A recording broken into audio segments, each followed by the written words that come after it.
ဒီဘေးကဟာတာပဲဟေးဟာတာပဲ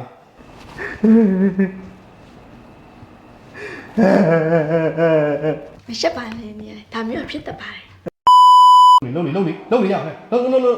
မဆောင်ရက်တွေတော့မဆောင်ရက်တွေတော့ပါဆိုပါအာဒါဖြစ်နေတာဆိုတာကိုဘက်ကကလည်းသူများရဒီဘေးကဟာတာပဲဟေးဟာတာပဲ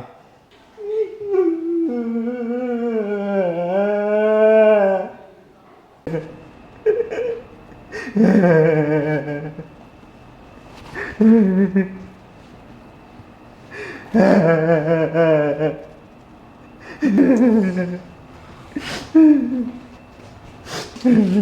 င်းတို့အများကြီးစိတ်မနစ်ပါနဲ့လို့ပြောထားတဲ့ဟာမရှုံးဘူးပါလေမဟုတ်တော့မယ်တော့ကြမယ်တော့မင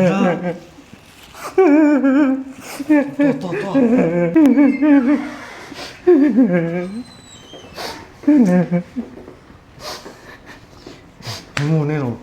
မျက်ရည်လေးပါတိချာတော့မ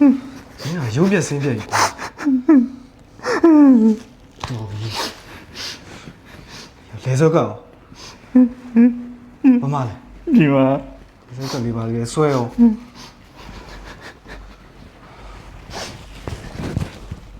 တော့လာဟဲ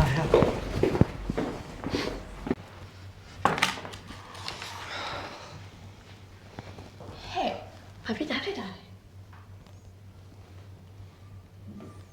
ဘာမှမဖြစ်ပါဘူးဟာ မရှက်ပါနဲ့နေဒါမျိုးဖြစ်တတ်ပါတယ်နော်ဘာဖြစ်တာ ညာမဲရှုံးလို့တဲ့